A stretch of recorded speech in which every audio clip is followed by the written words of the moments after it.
dan akan kembali besok 5.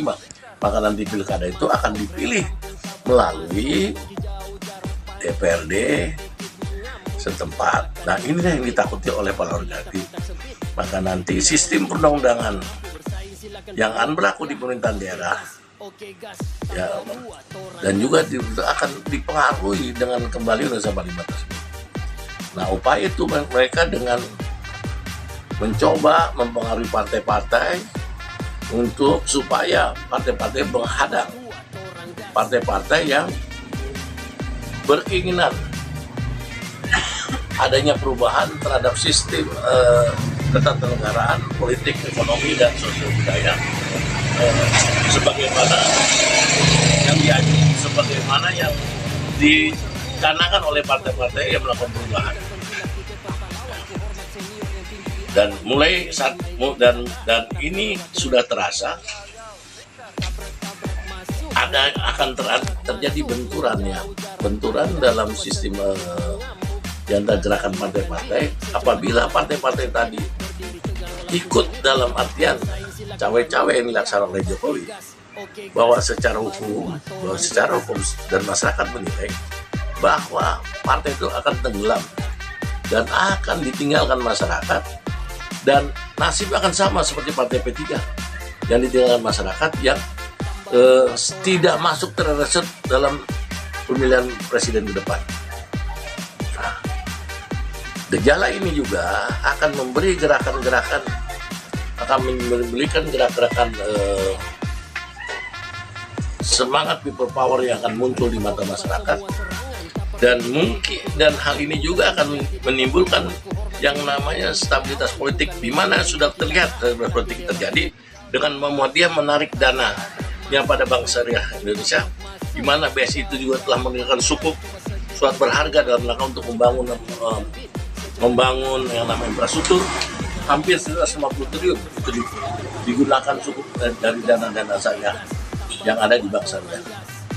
Itu satu gejala. Yang kedua, gejala yang kita lihat juga bagaimana Gerindra dan Prabowo sudah siap untuk melakukan perubahan-perubahan, di mana beliau ada upaya penggandingan beliau dengan partai-partai perubahan PKS, di mana juga Prabowo sudah mengajak PKS untuk ikut bersama dalam rangka calon pilkada DKI. Nah, pemikiran-pemikiran Prabowo dan PKS itu dan Gerindra itu sudah menjadi satu bagian sistem di mana itu sudah terjadi sebelum pemilihan periode zaman 2019 antara Gerindra dan PKS. Nah, saya yakin bahwa percepatan dekret presiden ini akan jadi terlaksana apabila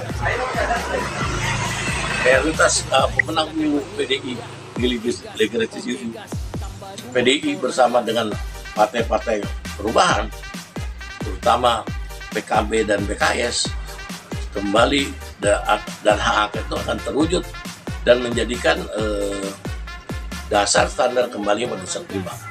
Tetapi saya juga yakin Prabowo akan mendahului itu karena dia tidak akan meninggalkan jejak dan dia akan terus menjadi seorang negarawan untuk melaksanakan kembali pada 5. Oke, Bapak, siap.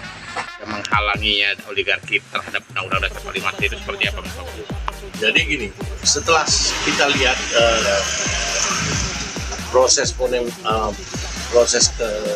kejadian saat ini, ya, dengan adanya peristiwanya Amin Rais mengakui kegagalan dan amandemen terima.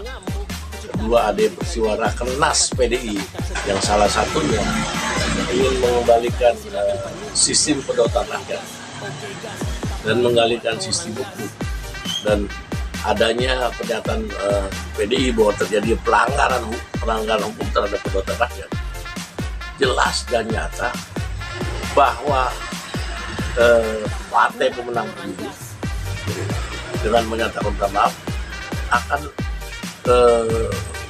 mencoba mengembalikan dasar primasi sesuai dengan amanah yang diamanahkan oleh para pendiri negara.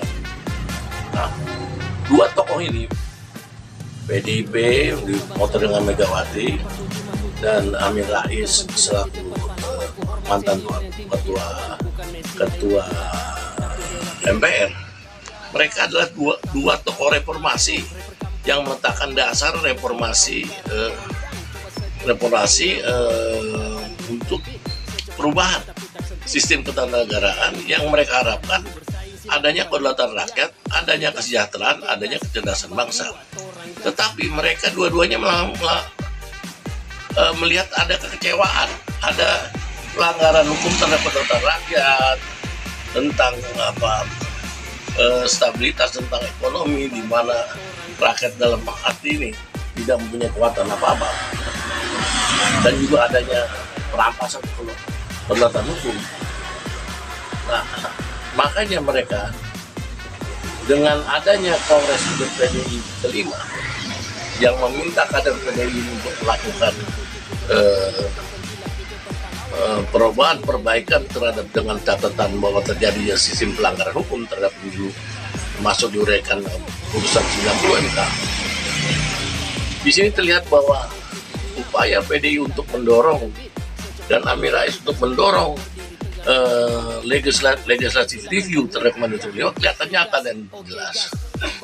Namun hal ini juga tidak mulus-mulus saja, karena pada tanggal 28 Mei Jokowi sudah mengumpulkan partai-partai politik pendukungnya, yaitu PAN, Demokrat, Golkar, dan Partai Gerindra, yang membahas tentang pemilihan pilkada yang akan dilaksanakan pada bulan November setelah Jokowi tidak duduk menjadi anggota DPR.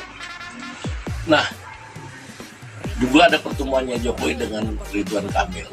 Nah, kalau saya melihat situasi tersebut, di sini ada desakan para oligarki, ketakutan pilkada tadi, kalau nanti terjadi dekret, pilkada tadi tidak berjalan dengan pemilihan sesuai dengan cawe-cawe amandemen 95 yang